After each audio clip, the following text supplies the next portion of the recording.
Good evening, visitors, and welcome to the Australian War Memorial's last post ceremony. My name is Gerard Pratt, and joining us today from the Australian Army is Corporal Daniel Hodgson. This evening we're honoured to acknowledge Brigadier General Jim Ha-Sar, representing the Combined Forces Command and Republic of Korea Joint Chiefs of Staff, accompanied by Brigadier John Carey, Deputy Assistant Chief of Staff, United Nations Command and US Forces Korea. As always, we welcome the veterans who have served, those that are still serving, and the families that love and support them. We acknowledge the members of RSL Services Clubs Australia, RSL Victoria and RSL Queensland who are watching the broadcast of this ceremony from across Australia. During this evening's ceremony, wreaths will be laid at the base of the Pool of Reflection by visitors to the memorial. If able, please stand and join in singing the National Anthem.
If able, please be seated.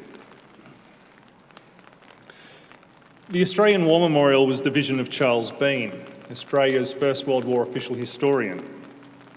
Bean landed with the Australian troops on Gallipoli and stayed with them at the front through until the end of the war.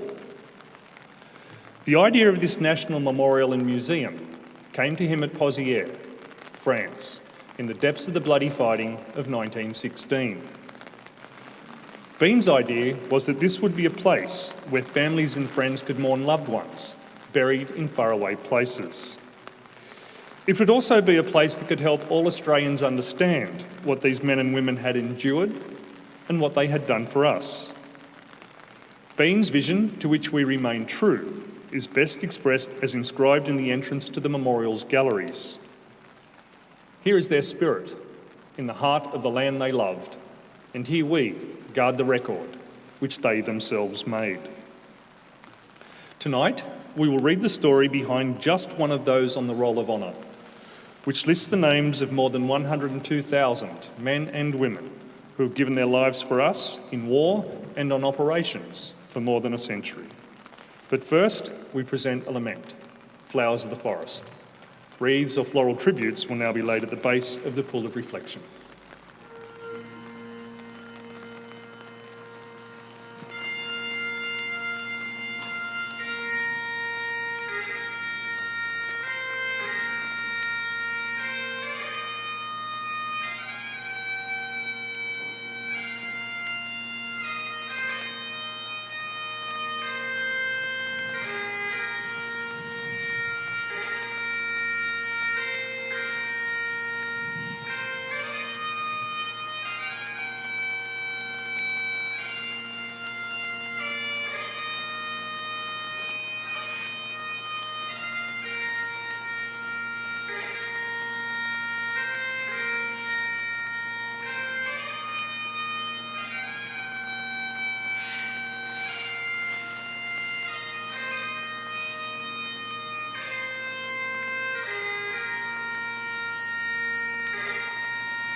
Today, we remember and pay tribute to Private William Arthur Matthews. William Matthews was born on the 26th of December 1922 in Emerald, Queensland, the son of railway worker Philip Matthews and his wife Ellen. 19-year-old William Matthews was working as a farm labourer when he enlisted in the 2nd Australian Imperial Force on the 31st of December 1941. Initially posted to the 47th Battalion in June 1942, he transferred to the 31st Battalion. As part of the 11th Brigade, this unit's role was the defence of far north Queensland. Matthews and his battalion were sent to Townsville, which was becoming increasingly important as a naval base. Several Japanese air raids were made on the town in late July. Matthews has one infraction on his record. In February 1943, he went absent without leave for 20 days and was fined and docked pay accordingly. In early 1943, the Australian government released those working in essential industries from military service. The 31st Battalion comprised many farm workers, particularly from the sugar industry, and as a result was depleted. In April, it merged with the 51st Battalion, creating the 31st 51st Battalion.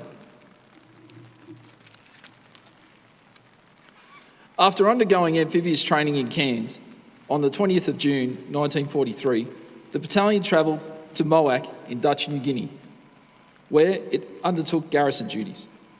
It was withdrawn in August 1944 and travelled back to Townsville for leave. The battalion's next deployment was to Bougainville.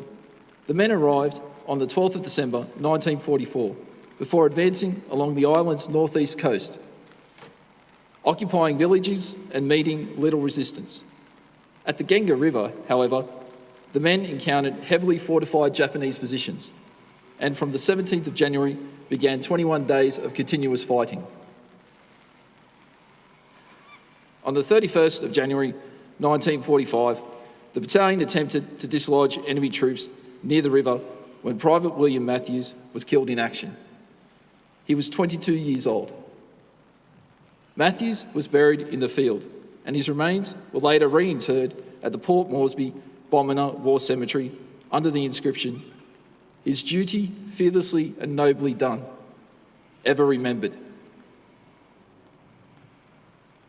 Matthew's mother had passed away in September 1943, but he was mourned by his father, brothers and sisters who placed in memoriam notices in the newspapers for years after his death.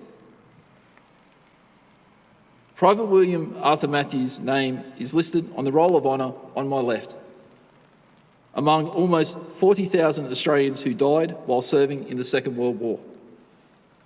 A photograph of his headstone is displayed today beside the pool of reflection. This is but one of the many stories of service and sacrifice told here at the Australian War Memorial. We now remember Private William Arthur Matthews, who gave his life for us, for our freedoms, and in the hope of a better world.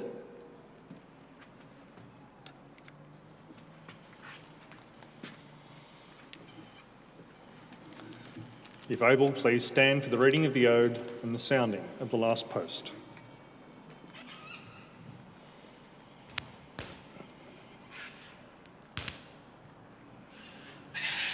They shall grow not old, as we that are left grow old. Age shall not weary them, nor the years condemn.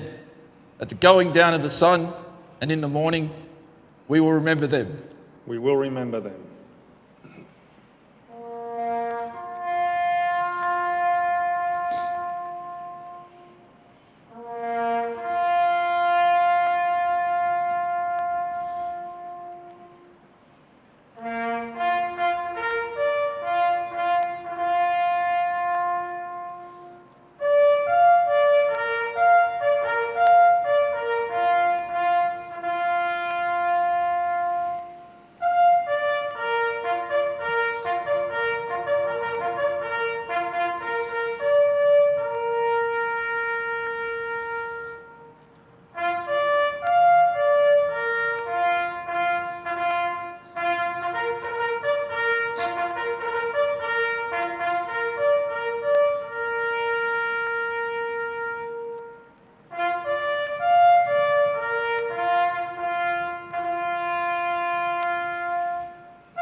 lest we forget. Lest we forget.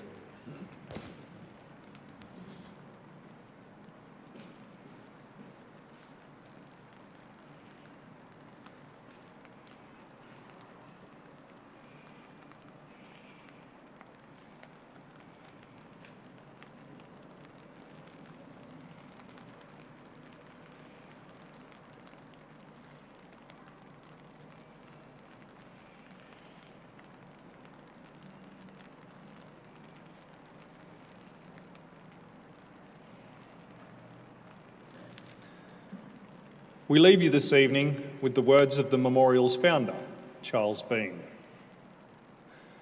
Many a man lying out there at Poziere, or in the low scrub at Gallipoli, with his poor, tired senses barely working through the fever of his brain, has thought in his last moments, well, it's over.